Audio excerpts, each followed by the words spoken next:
Here we go. Now we're jumping into the adventure. Implicit differentiation in this problem. Man, we got some cool stuff. So we're going to take the derivative of each of these functions with respect to x just so that you get this idea down. So essentially we're solving for dy dx or y prime. Anywhere there's a y function, use the chain rule and a y prime or a dy dx should come out. In this one, I'm going to write y prime for dy dx. So the derivative of 2y to the fourth, that's going to be, well, 4 times 2 is 8. Y to the third times, don't forget about the chain rule, y prime. That's the derivative of the inside with respect to x. Minus derivative of anything squared is 2 times anything times the derivative of anything. Again, the chain rule. Plus, this is one that a lot of people will just write down 4 and say, I'm done. You are not. The derivative of this is 4y prime. The derivative of y is y prime. This is with respect to x, so it's minus 2x. Technically, it's times the derivative of x, if you want to do the derivative of the inside, which is just 1. So nothing to slap on, nothing to attach. Derivative of a constant with respect to any variable is 0. Let's keep rocking and rolling. Now, our goal is to solve for y prime. This is where it gets a little dicey. I like to move all the y primes together and all the non-y primes together onto one side. So first thing I notice is that all the y prime values can just kind of chill out, right? They can hang tight, hang loose, whatever you want. And we're going to add 2x to both sides. Your goal again is to solve for y prime. Now what we're going to do is factor out a y prime because that's what we're solving for. That's our goal.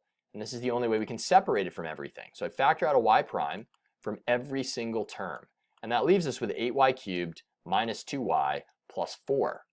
That's equal to 2x.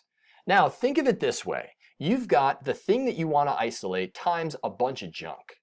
So we divide to undo that multiplication. So we divide everything on both sides by that junk. So y prime ends up being 2x all over all of this. 8y cubed minus 2y plus 4. Oh, it's beautiful.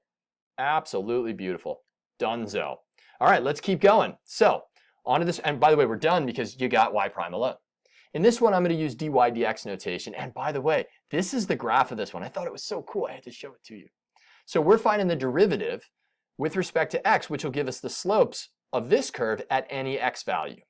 So I take the derivative of 2y is 2 times the derivative of y with respect to x is dy dx equals. The derivative of x squared with respect to x is just 2x. Nothing to slap on there.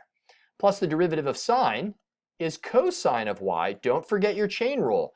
The outer function sine, the inner function y has a derivative of dy dx.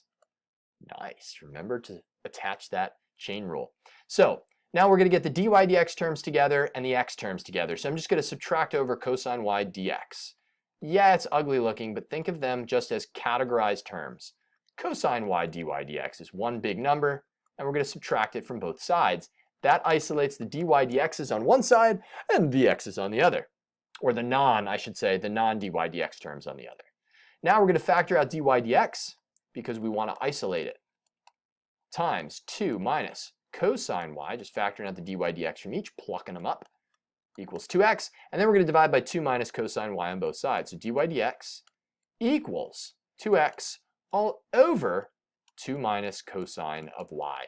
Remember, you've got dy dx times stuff. To undo times stuff, you divide both sides by that stuff. And then you have your beautiful answer. Remember, this would give us the slope anywhere on that curve. So if I plugged in the point, what's roughly 1, 1, into this, I'd get the slope here would be 2 times 1 over 2 minus cosine of 1, whatever that is. All right, keep rolling. Find the slope of the tangent line to the graph of sine of y squared equals x cubed. Ooh, that's the graph. Come on. Isn't that a sick graph? That's the graph of this. So let's take a derivative with respect to x. And then we're going to plug in this number because we want the slope at that point. So the derivative of sine of stuff is cosine of stuff times the derivative of the inside. Be careful because the derivative of y squared is 2y dy dx. We'll call that y prime. That's it. That's the derivative of the left-hand side. That's equal to the derivative of x cubed, which with respect to x is just 3x squared. We want to isolate y prime, so we're going to take all of this, which is being multiplied by y prime, and divide by it.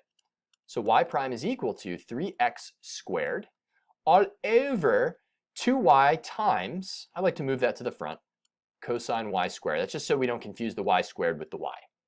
Now, we're going to just plug in 0 root pi. So we're going to evaluate, and I guess I'll do y prime at 0 comma root pi. Typically, you'd have dy dx here in this notation. Okay, well, that's as simple as just plugging in the number. So I get 3 times 0, that's pretty nice, all over 2 times root pi, times cosine of root pi squared. Well, we do have to check this out just to make sure it's not indeterminate, because the numerator is 0, right? That's going to simplify to 0. The denominator, as long as it's not 0, our slope is 0, because 0 divided by number is 0. So I get 2 root pi times cosine of, let's think about this. Well, oh, it's not cosine of root y, duh. Cosine of root pi. That's what we're plugging in there, right? Root pi squared is pi. Cosine of pi is -1. So this is not equal to 0, and 0 over 0, I should say the denominator is not equal to 0. 0 over any number not 0 is 0. This makes sense. If you take a look at the point, 0 root pi. Okay, so that would be right here. We've got ourselves a tangent line that's horizontal. A slope of 0, come on. That's pretty cool. So I just put this down here to save time. Since you're going after the slope at a point, plug in the x and y values immediately after taking the derivative. I didn't do that here. So a suggestion is you don't actually have to solve for y prime.